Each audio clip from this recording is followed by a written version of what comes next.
I'm recording. All right, here are some more notes for sections 8-1.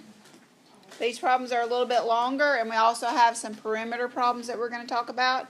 But these go along with section 8-1 and the fact that we're going to be adding and subtracting, adding and or subtracting. And so in example 1, it says find each sum or difference. Find each sum or difference. So for problem number 1, we can drop the first set of parentheses and bring down 3x plus 2y minus 6. Okay, we can also drop the second parentheses because I'm adding the second parentheses. So we can drop the second parentheses and bring down plus 4y minus 6x and plus 10. But since we're subtracting that last set of parentheses, we have to change all the signs. So the positive 7x becomes negative 7x, and the positive 7y becomes negative 7y, and the negative 7 becomes plus 7. So those last three terms all have to change signs because that's what happens when you're subtracting a parentheses. Okay? All right, and we're just going to, we don't have a lot of higher exponents here, so let's just combine like terms. Like, I'm going to just underline the 3x. So I am looking for any other term that just has an x in it. There are two of them. Negative 7x is negative 6x. Negative 7x and negative 6x. So 3 minus 6 is 3. negative 3, and negative 3 minus 7 is negative 10. If you have to use your calculator, I mean, absolutely you have to use it, but don't overuse it. Okay?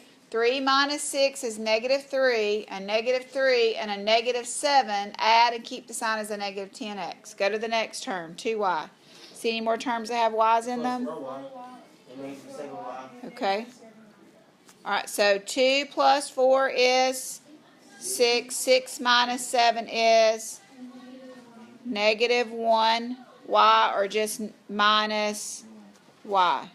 And then the last thing that we have, these are called constants because they don't have any variables.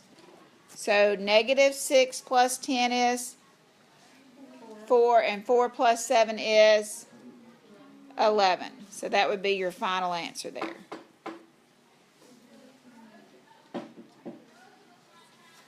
All right, you try number 2. You try number 2. Okay, number 2, 14a squared minus 8a minus 25. I paused my little video, so if you happen to be absent, that'll kind of give you a chance to work one, and then you follow along with the answer there. Okay, so if y'all can do those, you're in the right place. That makes sense to everybody? So do you understand that what people probably do is they probably forget to change the signs on what you're subtracting, and then if you're not careful here, they may combine the wrong terms because there's a lot of terms here. All right, we do want to do some application problems, and application problems just mean once we learn a skill, we want to apply that maybe to something else. And so those next 3 examples are applying them to perimeter. So let's take a look at number 3. Perimeter just means the distance all the way around the object. So 3 is a rectangle, okay? And I don't just have one side that's 12 centimeters. Where's the other side? The one on the bottom is also 12. They're not going to tell you that. They're going to expect that you know it. And then I don't have a side that just has 6. I have 2 sides that have 6. Correct. Opposite sides of a rectangle are congruent. And so if we were finding the perimeter, not the area, but the perimeter, and I always think about if the police come out to a crime scene, you've always heard them say they tape off the perimeter. Okay? And so they would actually have tape where they tape something off. And so that's the distance around the object. So y'all might can add that up in your head. What's 6 plus 6 plus 12 plus 12? 36. 36. Y'all agree with that? Okay. So perimeter, we would just add all the sides. You might do that in your head without any work at all, or you might use your calculator there. So perimeter, we add all the sides. This can get a little bit more difficult when we have some variables, but we're still going to do the same thing. So in number 4, we have a triangle. We don't really need a formula for perimeter. The only formula that we usually use is if we have a circle, and that's called circumference. And circumference has to have a formula, but all these other shapes, we just add all the sides. So again, you probably can do 4 in your head. What's 3x plus 10x plus 7x? 20. 20x. Okay? Perimeter just means you add all the sides. And then it gets a little bit more difficult when you get to number 5. So what I would do is I would underline my like terms in number 5. Okay? And by the way, what is number 5 shape called? Trapezoid. It's a trapezoid. She beat you. Okay? I heard her.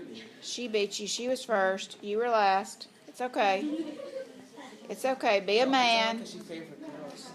Oh, I favor girls. Really? Are you calling me a feminist? Oh my goodness.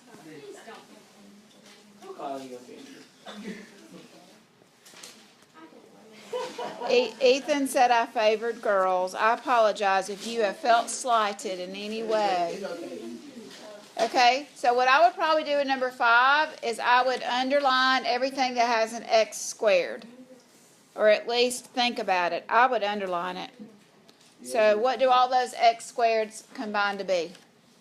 7. 7x squared. So we're going to do p is equal because we're finding perimeter. So all the x squareds combine to be 7x squared. And then I like to underline my next terms with 2 lines just because this is how my algebra teacher taught me to do when I was in high school way back in 1981.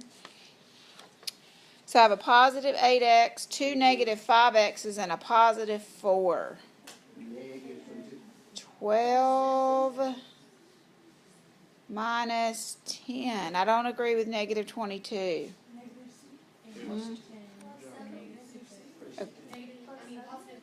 I think I agree with Ethan. What'd you say, Ethan? Positive 2x. Good job, Ethan. Boys rule and girls drool. How about that? Does that make you feel better, Ethan? Guys are great. Girls, y'all are slipping. Okay, got to be fair. All right, and then combine your numbers that don't have any variables. So that would be everything that we haven't marked. 6 plus negative plus 7. Yeah, plus 7 and negative 7 cancel each other out. So that would be an easy way to think about that. And then you have a negative 1. negative 1. Good job, Toki. Girls, what's going on? The guys are doing better than y'all. What? Victoria, did you say? Yes. Shut up, Toby. I said negative 1. He said negative 1.